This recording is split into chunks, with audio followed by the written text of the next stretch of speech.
Приветствую, земляне! У микрофона Планета, а это новый ролик по игре Watcher of Realms. А в данном ролике на тестовом сервере мы с вами познакомимся еще с одной героиней, которая вот в скором времени перед годовщиной выйдет к нам погулять. Это Вера Оптика Пустоши. Разберемся с ее навыками, посмотрим, что она умеет, и попробуем решить, стоит ли ее крутить, ждать, копить под нее или же скипать.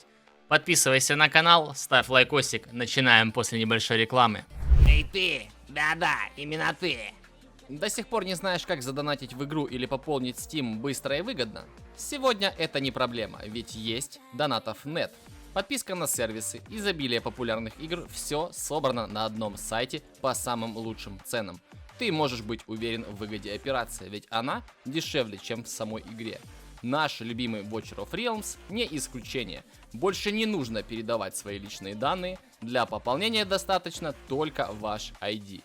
На сайте расписана подробная инструкция для пополнения вашего аккаунта.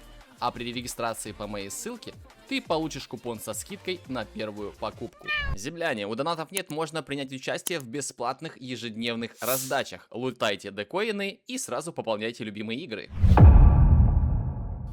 Ну чё, салют, Верка. В общем, вот так вот у нас выглядит данная героиня. Вот у нее тут монокль, какие-то шестереночки, знатная волына, бильярдный шар. Тут вот у нее такая она, как будто бы из какой-то такой семьи, да, гляньте, аристократской. В принципе, достаточно интересно так выглядит. Нотки какого-то стимпанка, да, меха, какие-то здесь у нас магия. Ну, в общем, выглядит интересно. Сама по себе героиня симпатичная, цвет волос нравится. Вера у нас стрелок с пробивающим типом урона, и принадлежит она фракции странников. Давайте посмотрим, что у нее здесь за специализация. Это физическая атака по одной цели, пробивание защиты и противовоздушный урон. Все. Все предельно ясно, понятно, спасибо. Блок единица, так, чтобы мы просто знали. Стоимость 12. И время повторного размещения 60 секунд. Давайте посмотрим ее базовые характеристики. Видите, ее базовая атака вот такого вот плана, если она не покрашенная. Красим, и еще по бокам 2 плиточки нам добавляется.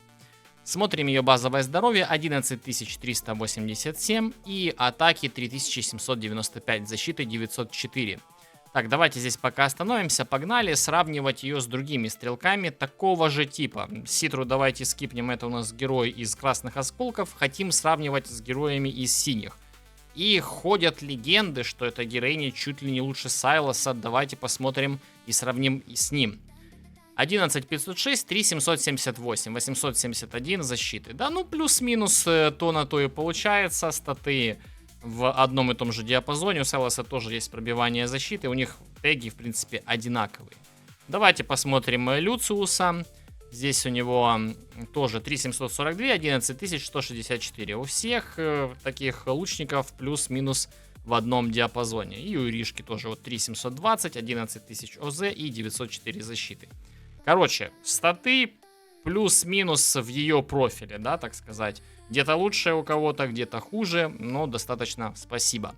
Здесь это мы уже познакомились. Интервалка 2 секунды, спасибо, круто. Скорость атаки 100, шанс крита по нолям, крит урон 150%, эффект исцеления по нолям, восстановление ярости 0%, автовосстановление ярости 14%. Она очень хорошо регенерирует ярку, и это шикарный показатель. Восстановление ярости при нанесении базовых атак 10 и восстановление ярости при получении урона 6. Так, ну что, базовые характеристики Верки Сердючки мы изучили. Давайте посмотрим, что умеет Верка по навыкам. Начинаем с таланта. Видим, что это урон базовой атакой. Магазин оружия вмещает несколько 7 боеприпасов. То есть у нас вот эта вот волына, там 7 патронов, она стреляет, потом их перезаряжает, и когда перезаряжает, не атакует. И вот тут написано, при размещении заряжает 1 магазин с эффектом высокоточный патрон. Что это за патрон? Смотрим. Особый тип боеприпасов. Наносит цели 150% пробивающего урона, который игнорирует 15% ее защиты. Все, предельно ясно. Окей. И всякий раз, когда заряжается эффект высокоточный патрон, она заряжает еще один такой эффект. То есть у нас получается 2 патрона, она заряжает сходу. Да, то есть получается 3 раза по 2 и 1 раз 1. Когда союзный стрелок использует свою суперспособность, герой заряжает один эффект ударный патрон. С ударным патроном есть прикол, что он тратится только после того, как Вера потратит патроны с ультимативной способности. И поэтому будет синенький патрончик скакать, пока не закончатся золотые. Что это у нас за тип боеприпасов? Особый тип боеприпасов наносит цели 250% пробивающего урона, который игнорирует 30% ее защиты и накладывает 50% эффекта замедления на 3 секунды. То есть на ее индикаторе он светится синим, и мы видим, когда она именно им стреляет, то на цель у нас накладывается замедление 50% на 3 секунды. То есть у нее присутствует некоторого рода контроль, это приятно, разобрались. Талант увидели, давайте смотреть дальше. Базовая атака расходует один эффект высокоточный патрон или эффект ударный патрон, чтобы атаковать одного врага в пределах дальности. Когда магазин пуст или в пределах дальности нет врагов, заряжает эффект высокоточный патрон. Это то, о чем я говорил, да, по одному разу, пока магазин не заполнился. Мы помним, что с помощью ее таланта она регенерирует сразу 2 патрона. Все, здесь ничего сложного. Дальше, калибровка прицела, это ее первая пассивка. Каждый раз, когда расходуются боеприпасы, герой получает 3% повышения урона. Причем неважно какого боеприпаса, просто выстрелила и повысила себе урон. Вплоть до 60% на 10 секунд. Этот эффект сбрасывается при перезарядке. То есть, как только она начинает перезаряжать свою винтовку, все, эффект слетает. То есть, если она у нас будет поддерживать всякие вот эти вот ее ударные, высокоточные патроны и там как-то будет это все держать, то мы можем разогнать ей до 60% буста урона. Хорошо. Смотрим. Кроме того, за каждые несколько 5 израсходованных боеприпасов герой получает 20% повышения противовоздушного урона на 10 секунд. Ну, как будто бы разработчики намекают, что она у нас должна будет отстреливать воздух. Спасибо. Хорошо. Так, теперь давайте смотрим вторую пассивку. Называется она рикошет. При расходе эффекта ударный патрон или тактический патрон на одну атаку совершает одну скопированную атаку по той же цели с уроном, сниженным на 30%. Тактический патрон уже в ульте почитаем, что это такое, потому что он именно к ульте принадлежит. Интервал срабатывания 10 секунд, то есть рикошет, одна пулька выстрелила, да, дублирующая чуть-чуть ниже по урону, и 10 секунд кулдаун. Если цель уже мертва, скопированная атака взамен поражает врага с наибольшим ОЗ в пределах дальности. Но это чтобы, если вдруг она потратила свой или тактический патрон, или ударный патрон, это сильные ее патроны, чтобы она его не потратила, да, впустую, а он влетает в кого-то, кто рядом, но главное в области ее атаки, потому что где-то по карте этот патрон летать не будет. Так, ну и финалем. Ультимативная способность. Увеличенный магазин. Радиус атаки мы видим, такой же как базовая атака. Применяется суперспособность вручную. Якобы урон базовой атаки, не, но оно так и есть. 700 единиц ярости стоит, 600 единиц ярости базовых при выставлении. То есть ульта дешевая, ультить можно часто, если еще заливка ярости на карте есть, вообще песня. 1,5 секунды у нее все на все про все, да, чтобы зарядить это все. Незамедлительно получает один временный магазин с полностью заряженным эффектом тактический патрон. Давайте смотреть, что это у нас за тактический патрон. Он, кстати, выделяется таким желтым индикатором, то есть желтые пульки. Особый тип боеприпасов наносит цели 450% пробивающего урона, который игнорирует всю ее защиту. И накладывает эффект оглушения на 1 секунду и 20% эффекта уязвимость физического урона на 5 секунд. Здесь она у нас еще выступает таким как разломщиком, то есть не только себе будет бустить урон, а и всем, кто будет фокусить цель. Это супер круто. Накладывает оглушение, сразу скажу, что накладывает оглушение на всех, у кого нет иммунитета к этому оглушению. Поэтому это тоже прекрасно, особенно на 3-м рейде. Она реально оглушает всех летающих юнитов, и это, поверьте мне, очень сильно помогает. Вы потом увидите. Дальше, пока у героя есть эффект тактический патрон, интервал атаки увеличивается на 30%.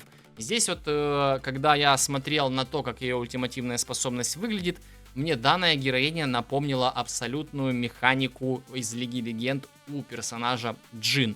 Только у него там было 4 выстрела, и ультимативная способность у него тоже. Он там начинал стрелять вот так вот, как и она, да, свою пушку, как будто со снайперки выстреливает. И медленнее это делает, да, чем при обычных атаках.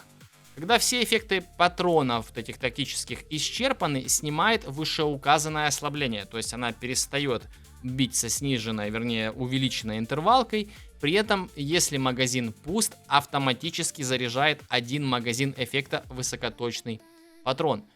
То есть, получается как? Она выстреливает параллельно, почему-то у нее улетают и высокоточные патроны вместе с этими тактическими патронами. И у нее пустой магазин, когда у нее заканчивается вот этот тактический патрон. И она сразу себе восстанавливает одну пульку. И после этого еще 3 раза генерирует по 2. Ну и сразу же начинает стрелять. Земляне, перед тем, как познакомимся с ее пробуждениями, пару слов про ударный патрон. Не нужно как-то там чередовать ультимативные способности стрелков, потому что ударные патроны регенерируются, вернее генерятся они без всякого кулдауна. То есть у вас, вы увидите, у вас есть 7 доступных слотов, которые вы можете забить этим ударным патроном, если у вас там, к примеру, 7 стрелков на поле боя, да. То есть вы не парьтесь, если вы, к примеру, ультанете 2 стрелками, вы не израсходуете ударный патрон впустую, их просто будет 2, и она их потом выстреляет. Все. Здесь разобрались, погнали смотреть пробуды. Все, вот они пробуды, давайте смотрим первое пробуждение. Когда у героя есть эффект тактический патрон, рикошет больше не имеет интервала срабатывания. А знаете, что это значит? Правильно, у нас нет вот этого 10-секундного КД на срабатывание рикошета. И у нас получается каждый выстрел, что у тактического патрона, ну если они есть, да, потому что здесь есть именно условие, что именно при наличии тактических патронов рикошет не будет иметь интервал срабатывания, поэтому мы с ульты с каждого выстрела всегда будем активировать рикошет, пока у нас не закончатся тактические патроны. Супер топовая, жесткая, жесточайшая просто пробуда для нее именно по Power Spike. Кайф, класс. Именно первая, хотя не 5-я, да. Хорошо, второе пробуждение, просто 300 атаки к базе, классика. Третье пробуждение. При заряде эффекта ударный патрон заряжает один дополнительный соответствующий боеприпас. То есть сейчас вы видите на ваших экранах, как это все работает. То есть какой-то стрелок ультует, и у него вместо одного синего патрона сразу же генерируется 2. Тоже достаточно приятно, почему нет?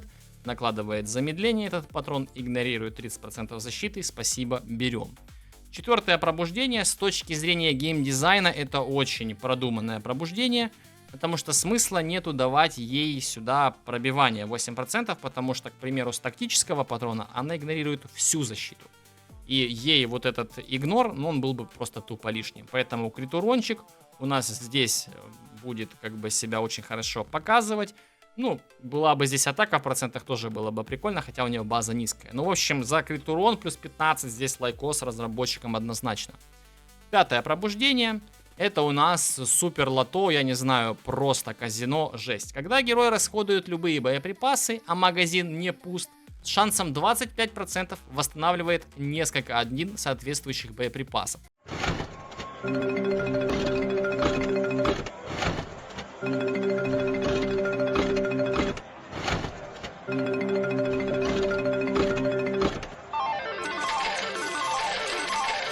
Сейчас на ваших экранах вы увидите вот этот просто goldfish, вот этот джекпот, который может выпасть, что у вас просто патрон выстрелили, он обратно вернулся. Выстрелили, ну, грубо говоря, он опять восстановился.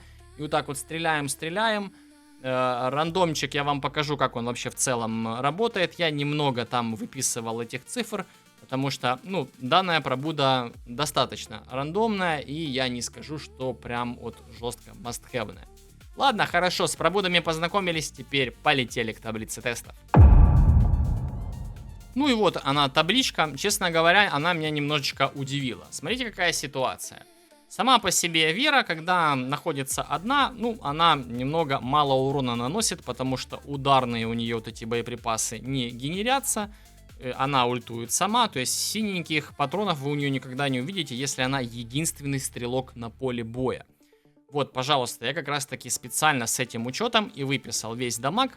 Как вы видите, адский рев, хоть и несмотря на то, что у нее там и талант якобы базовая атака, и ульта это базовая атака, но, к сожалению, адский рев себя показал из всех топовых сетов ну, самым плохим на самом деле. Самый стабильный это Катаклизм. Здесь у нас еще есть фракционное колечко. Мы хотим его одевать, к примеру, если нам нужно бить по воздуху. Это все нам надо.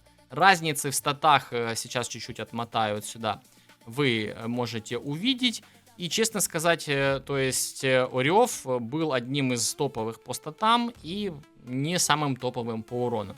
Нескончаемый гнев просто мрак, но, тем не менее, обязан был его проверить. Песнь Ада в некоторых случаях показывала себя лучше всего, особенно она очень часто ультует реально, а если давать еще восстановление ярости, еще чаще ультовать будет, это без восстановления ярости такие цифры, поэтому Песни Ада, Катаклизм, никогда не ошибетесь, да, и в принципе магия души, если есть хорошая, нету фракционных колец там в Катаклизме или в Песне Ада, спокойно одеваем магию, тоже достаточно хорошо себя показывает. Вот как раз таки тоже памятка вам. Ударные патроны залетают в обойму и можно ультить союзными стрелками без пауз. КД на генерацию нету. Ладно, хорошо, давайте теперь смотреть, как влияют на нее пробуды. Немножечко сравним ее с Сайлосом беспробудным, а потом там еще будет у нас несколько тестов именно с Сайлосом, чтобы посмотреть, ну, реально ли лучше она, чем он.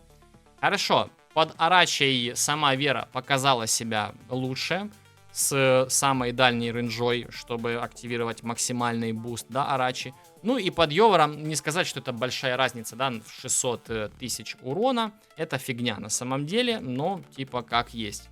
Так вот получилось.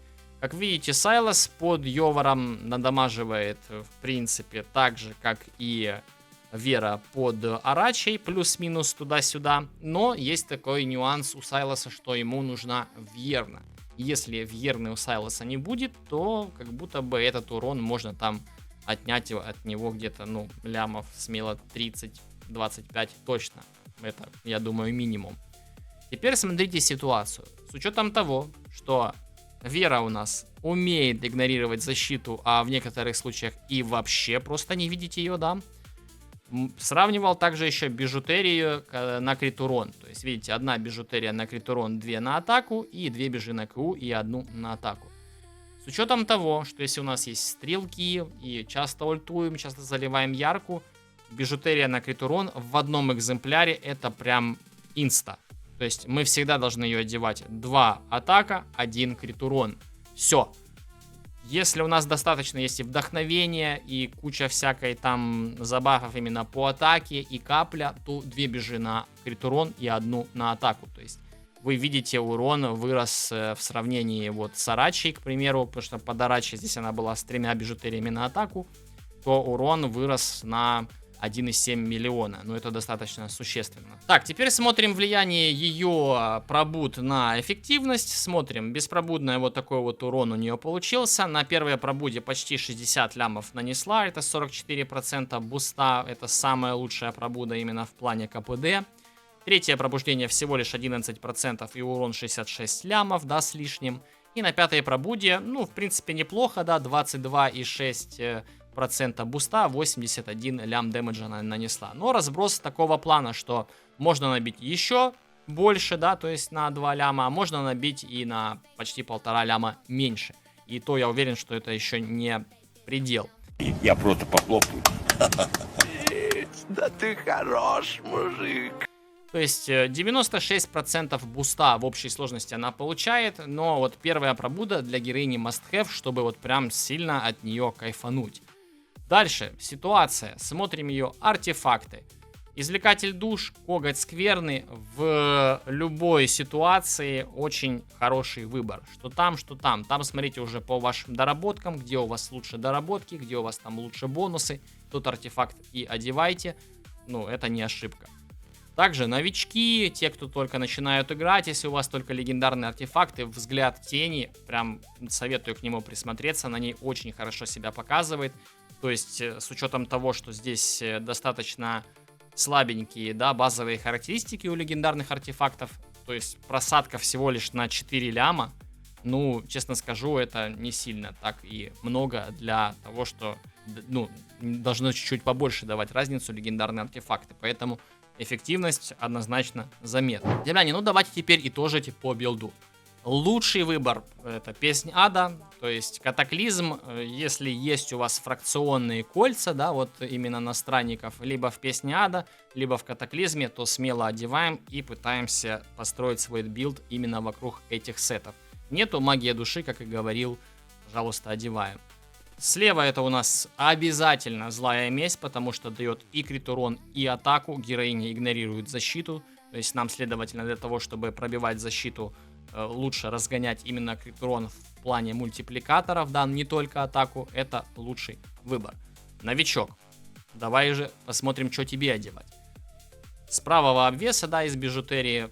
Один из лучших выборов это будет Мудрость, потому что героиня достаточно часто ультует. Ультанули, 35% буста к урону получили на 10 секунд, потом опять ультанули и получили.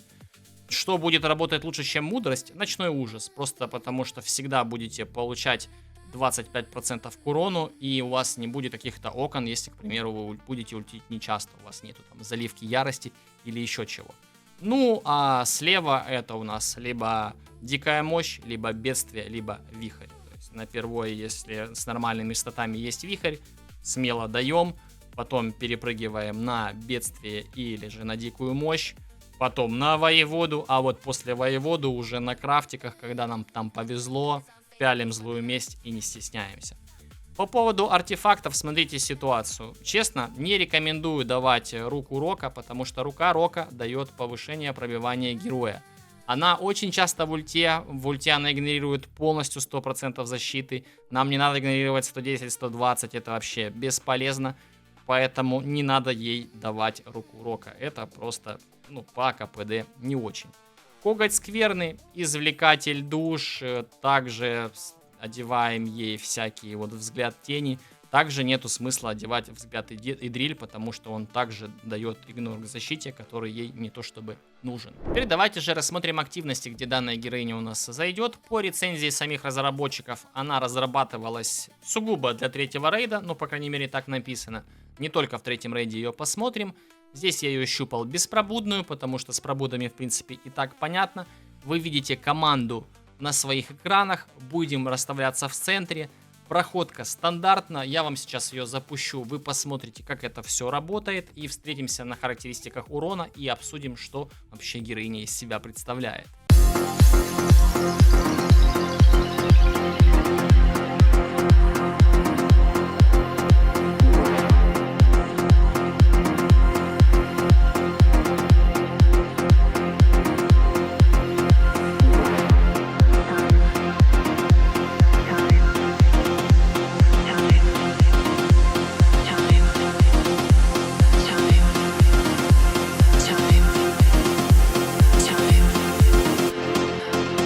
Good time.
Итак, вот, пожалуйста, характеристики урона. 97,2 ляма нанесла. Набила, кстати, почти как Изабель, да, то есть я тестировал Изабель также на третьем рейде, это Лорд Хаоса новый будет.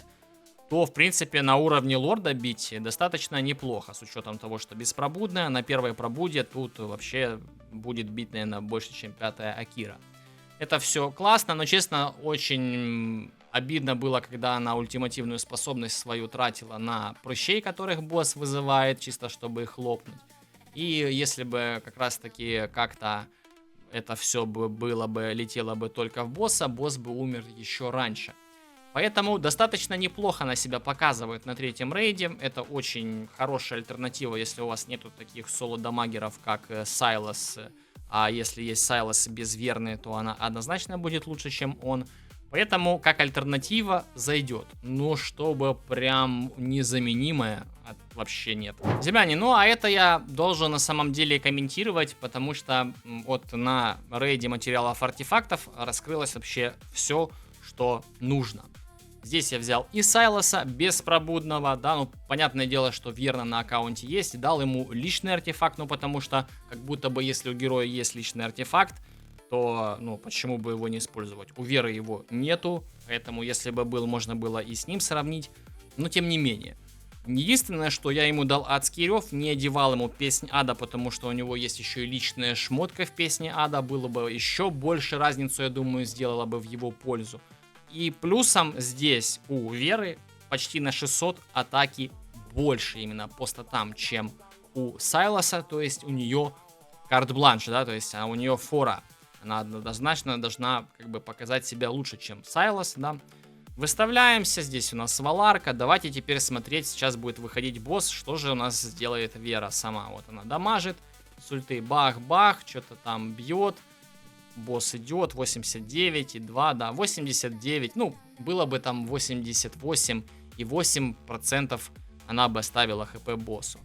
Сейчас же делаю рестарт и выставляю Сайлоса, да, то есть здесь я что-то мискликнул. Сейчас я поставлю Сайлоса беспробудного и посмотрю, что же с боссом сделает он. Давайте, вот босс выходит, помним, там 89, ну, пусть будет 88%. Она боссу оставила, босс дошел до своего пидстопа. Смотрим, что же делает Сайлос.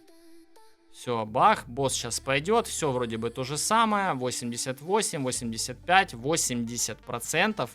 То есть Сайлос уронил босса сам до 20%. Чего однозначно не сделала Вера. Но теперь я вам покажу проходку рейда материалов артефактов 26 этапа. У вас будет здесь два видоса. Один, где Вера беспробудная, а потом я ей дал первую пробуду. Посмотреть, ну мало ли, может быть она на первой пробуде будет лучше, чем Сайлос.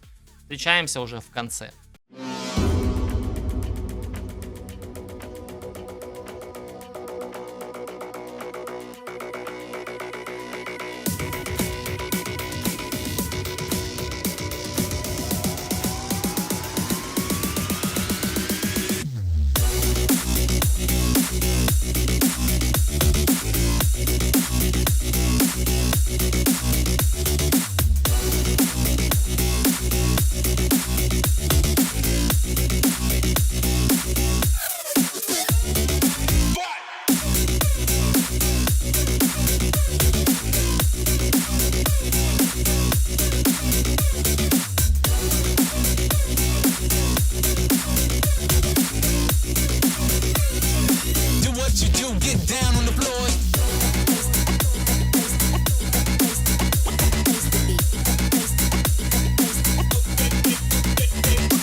Do what you do, get down on the floor.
smoke it holy.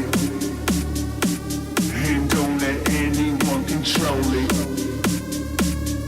Break it, break it, break it, break it, break it, break it, break it, break it, break it, break it. I can hate this.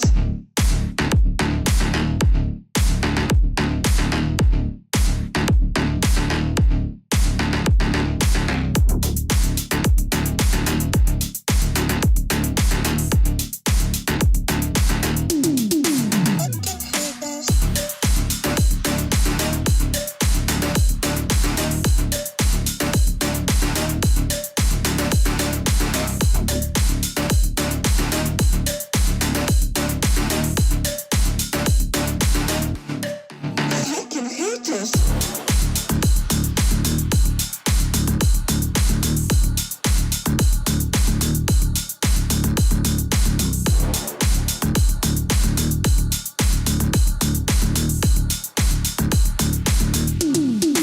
I can hate this.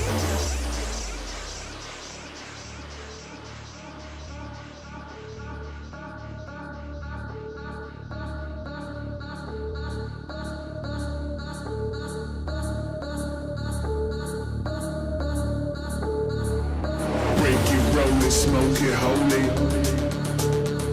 And don't let anyone control it. Break it, roll it, smoke it holy.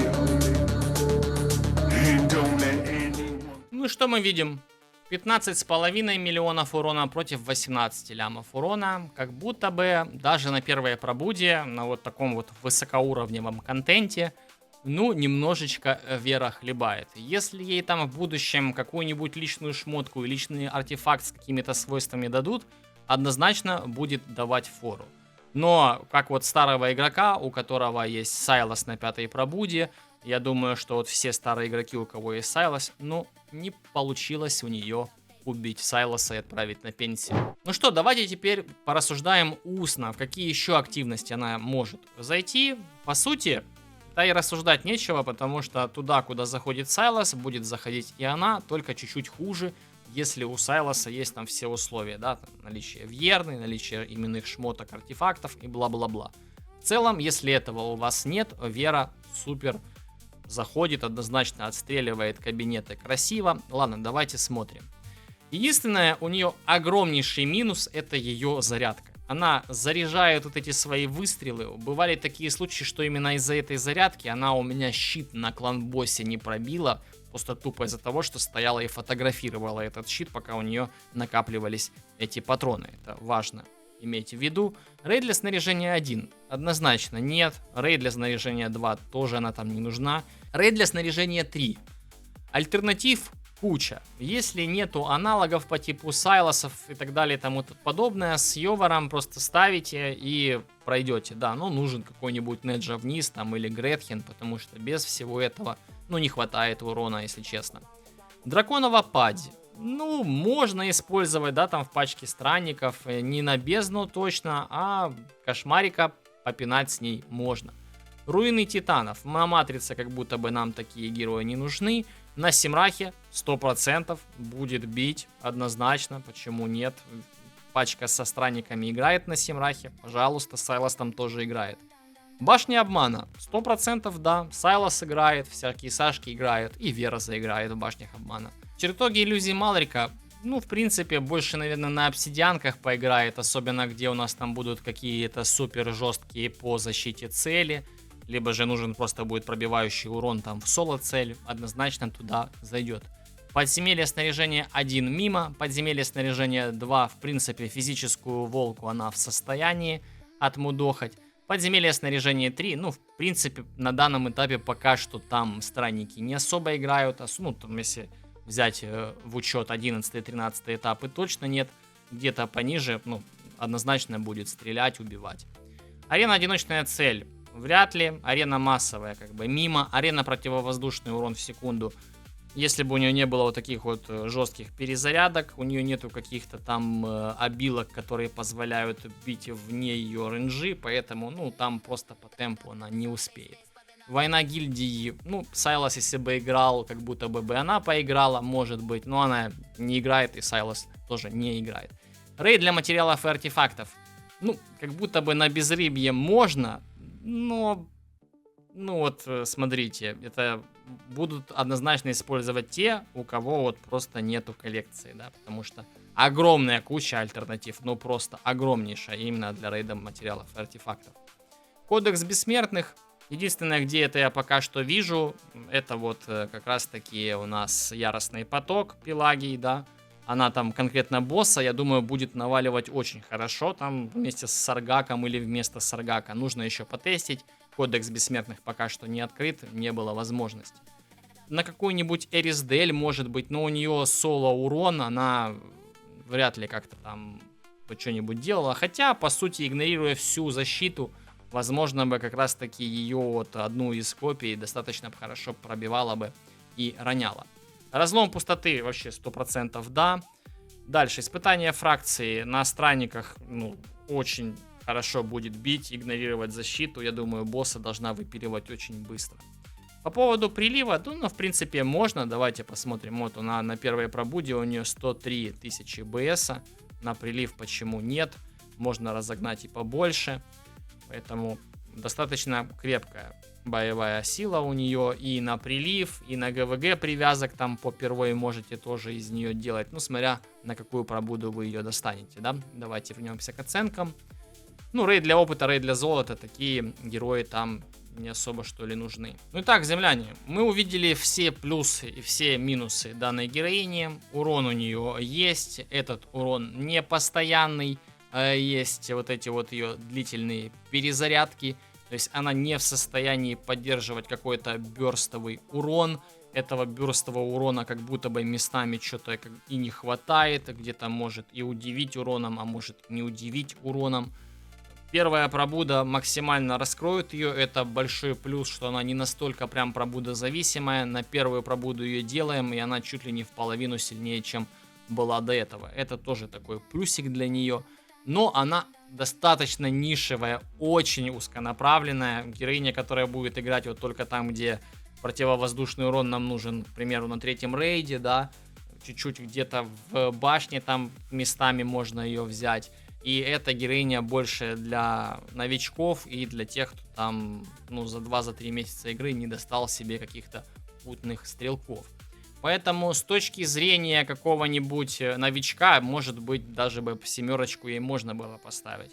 Если в вакууме оценивать героиню, больше 6 у меня, честно, рука и не поднимается. А то и 5 можно было бы ей поставить злых планет из 10. Короче, 5-6 злых планет из 10 это моя и оценка.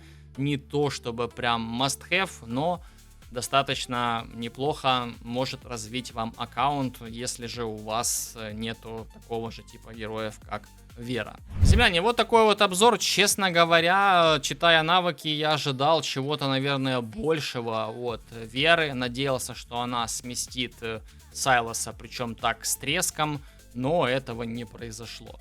По поводу того, крутить ее или нет, у меня есть все леги из синих, и я, наверное, пропущу данную героиню и открою ее уже на призыв зарождения, взять себе в коллекцию. Мало ли, может потом где-то пригодится, где будет огромная куча защиты, и нужен будет такой вот герой, который всю эту защиту может заигнорить. Пишите в комментариях, согласны ли вы с моей оценкой, почему да, почему нет. Очень интересно, как вам данная героиня.